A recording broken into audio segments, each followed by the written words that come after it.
Hey, hey, James Chester Brown. This is Wayne from the band, The Flaming Lips. I like this. I do things like this, often enough where people just want to know about songs and stuff. I'm assuming that's what you're doing. So it says here, you're a Big Lips fan's favorite tracks: Electric Fire, Mother I've Taken LSD. Please discuss. Well, Electric Fire. Before we had done the album, the King's Mouth album, where it had songs and all this sort of stuff, we had the installation. That's the King's Mouth thing where you crawl inside of it. It's gone a couple places, but it has been all over the country. So I don't know if you've seen it or maybe you haven't. But anyway, it would be an art installation that we did. We've probably done it 10 times, different art museum sort of settings and whatever. But the music that would be inside of that would be, this is a couple of pieces of the tracks. Electric Fire was one of them.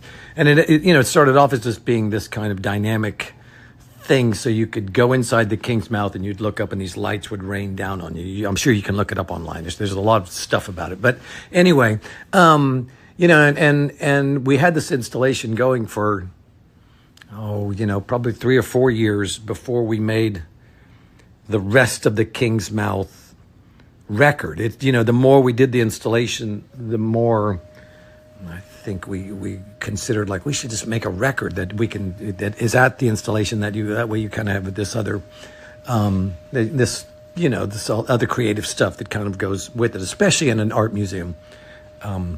Sort of setting. So, it was just this, and we made it, the Electric Fire song, I think we made it watching the lights, so it was sort of the other way, usually it's the other way around. You have a piece of music and you make the lights go to it. But while Sachem, or the guy that created those lights, while he was programming it, we sort of came up with stuff to be like, okay, on this sound, can you make it go around and this one come down? This one, looks like a little fish floating around. Anyway, lots of fun things, and it was a great way, still is a great way to create music. It makes you do things that you would never consider, and then you listen to it, you're like, oh, what the fuck? How'd this get the way it got?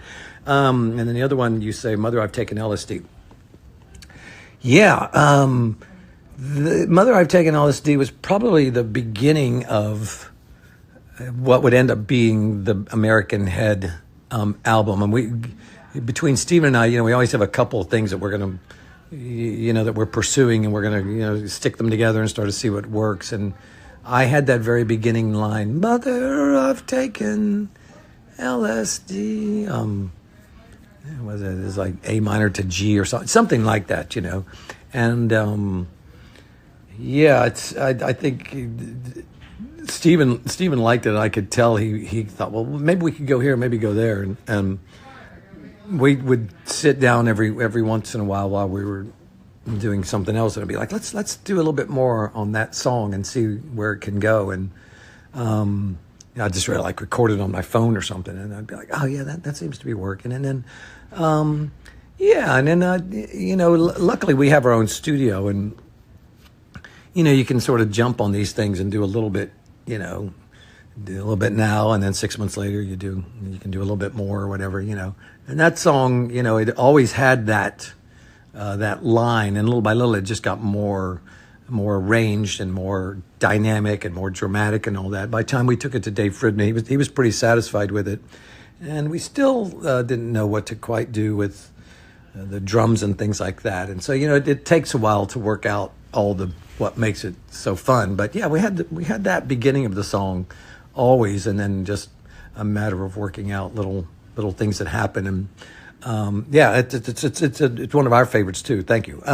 And sorry. And then it says your son Keith David Lynch Brown, huge fan of the American composer Charles Ives. Yeah, when we, what was it? Probably the mid '90s. Back when we still went to bookstores, it's just by chance that these things, someone will find a book. And I remember, there was a great a great, thorough book about Charles Ives, and it probably coincided with someone doing some music or something.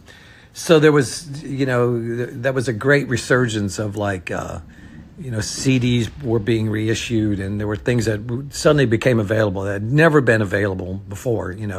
Records that if you didn't have them, no one was remaking them. And when CDs started to, everybody started reissuing stuff on CDs, you could get things again. And I forget what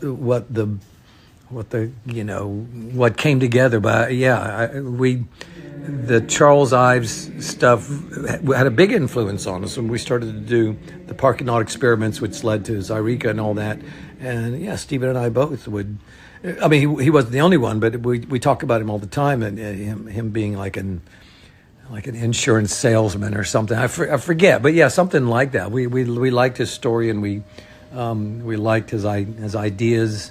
We liked the whole just weird notion of having sounds and music and the collision of stuff. So yes, very much love all that. And so I hope that's good enough. I don't want this to be too long for you. So anyway, I love you. Thank you for thinking of me, and we'll do it again. Okay. All right. Bye.